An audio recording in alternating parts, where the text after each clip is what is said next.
Cristiano Ronaldo isn't just one of the top players in the game today. He's arguably one of the greatest to ever lace up a pair of boots. And that's not just hype. His relentless drive to keep improving has pushed him to evolve constantly throughout his career, always adapting to the changing demands of modern football. For instance, he started out as a traditional winger, then morphed into an inverted winger, and later, as injuries and age crept in, he reinvented himself as a lethal striker. What's wild is that he's crushed it in every role, becoming the only player in history to snag the Ballon d'Or as both a midfielder and a forward. So how exactly did this transformation happen? Let's dive into it in this video. The first glimpse we got of Ronaldo was as a 16-year-old kid breaking into Sporting's first team. Even back then, you could tell this guy was something special. His talent was practically bursting out of him. He played as a classic right winger, focused on tearing down the flank, outpacing defenders, and whipping crosses into the box. His speed, agility, and jaw-dropping dribbling skills left fans in awe. But there was a catch. Critics pointed out that all his flashy moves, while dazzling, didn't always help the team. He'd take on defender after defender, but it often led nowhere. More style than substance. The numbers back this up. In 25 league games, he only scored 3 goals. Still, his electric style caught the eye of Sir Alex Ferguson during a friendly match for a stadium opening in Lisbon, where Ronaldo absolutely tore Manchester United apart. That performance convinced Ferguson to make him the most expensive teenage signing in English football history at the time. Initially, United planned to loan him back to Sporting, but his display was so unreal they kept him in the squad. Ronaldo's time at Manchester United splits neatly into 2 phases, before and after the 2006 World Cup. For his first 3 years at United, rocking the iconic number 7 jersey, he hadn't fully unlocked his potential. He was still hugging the right wing, trying to pick out strikers with crosses. Moving to a tougher league didn't change his game right away.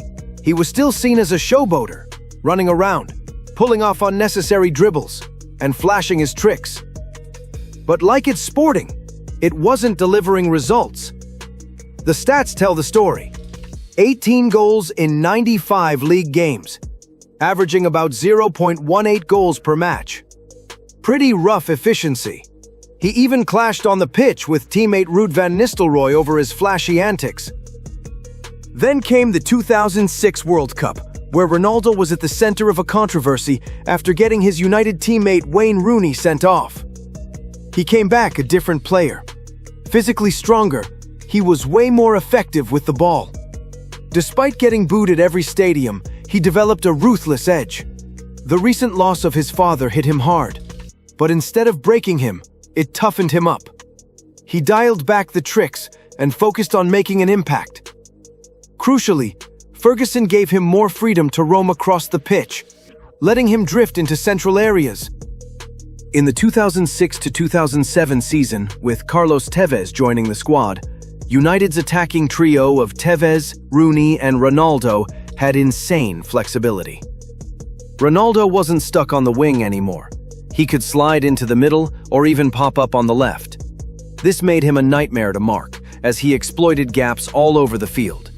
Assistant coach René Meulenstein worked one-on-one with him to sharpen his finishing, and it paid off. Ronaldo stopped chasing picture-perfect goals and just focused on getting the ball in the net. Over the next 3 seasons, he banged in 66 goals in 101 games, an average of 0.6 goals per game. That's a massive leap. In 06-07, he led the league with 14 assists and earned a Ballon d'Or nomination. The next season, he matched a club record with 31 goals and won his first Ballon d'Or at just 23. By the 2009-10 season, Ronaldo became the most expensive player ever when he joined Real Madrid.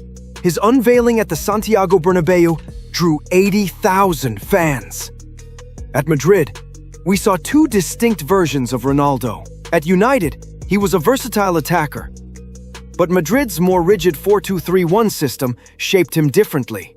The first version was as a left winger, with Kaká in the number 10 role, Di Maria on the right, and Raúl or Higuaín up top. Ronaldo had to adjust. The right flank was taken, and Kaká owned the central zones, so coaches Pellegrini and later Mourinho molded him into the deadliest left winger the game has ever seen. He'd already played there occasionally at United, so cutting inside and unleashing shots felt natural. Kaká and later Ozil drew defenders away, freeing up space for Ronaldo to attack centrally with his dribbling or long-range rockets. When the ball went wide, his explosive speed let him burst into the box to finish moves. When he drifted centrally, he pulled defenders out of position, creating openings for Ozil's pinpoint passes to teammates. Defensively, he only tracked back when Madrid were under serious pressure, giving the team an asymmetrical defensive shape.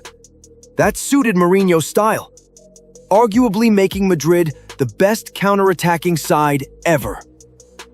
Ronaldo was still one of the fastest players around, blending that speed with his dribbling. Over these years, he went from being one of the world's best to one of the greatest ever, winning 2 more Ballon d'Ors. In his first 5 seasons at Madrid, he played 165 games and scored a ridiculous 177 goals, over a goal per game. Even as a winger, he was creating chances like crazy, racking up assists and key passes. He still took plenty of long shots, but he started cutting them down, playing smarter. His involvement in build-up play was clear from his high average passes and dribbles per game, as he'd start attacks from deeper positions and charge toward the box. He got more ruthless, as he put it himself. "I see football as a mission, to step on the pitch, win, and keep getting better." Then came the second, even bolder shift. Ronaldo was smart enough to adapt before age forced his hand. After Ozil left, Madrid switched to a pure 4-3-3 setup. This tweak pushed Ronaldo closer to goal. Gareth Bale preferred staying wide on the right, drawing defenders and opening up the middle. So Ronaldo started more centrally, often alongside Benzema in an asymmetrical 4-3-3. Benzema's selflessness meant he covered defensively for both of them, especially under Zinedine Zidane. Zidane's first move was to convince Ronaldo, who wanted to play every minute of every game, to rest occasionally to prolong his elite career. Second, when he did play, Zidane used a diamond 4-4-2 with Ronaldo and Benzema up top. Benzema's work rate became even more vital as he covered defensively while Ronaldo focused on attacking. In this new role, Ronaldo played higher up the pitch. His aging legs didn't need to drop deep to get the ball or carry it forward anymore. He only dropped to link up in attacking moves. Otherwise, he prowled the box, waiting for a cross or hanging on the last defender for a pass from Isco. He went from a deadly winger to a pure goal poacher. He even said it himself, "I'm different now. I'm more of a box player, not out wide as much, because you score more from there, so I've shifted my role a bit." That change kept him happy and effective. This version of Ronaldo earned him 2 more Ballon d'Ors, bringing his total to 5. The stats back up his evolution. 134 goals in 127 games. Again, over a goal per game. Playing higher up meant fewer chances to create, so his assists dropped.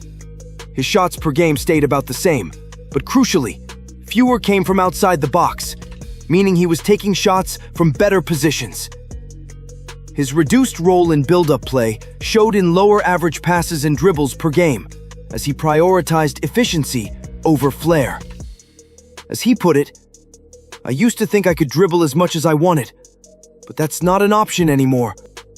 One stat that really highlights his transformation is his average offsides per game.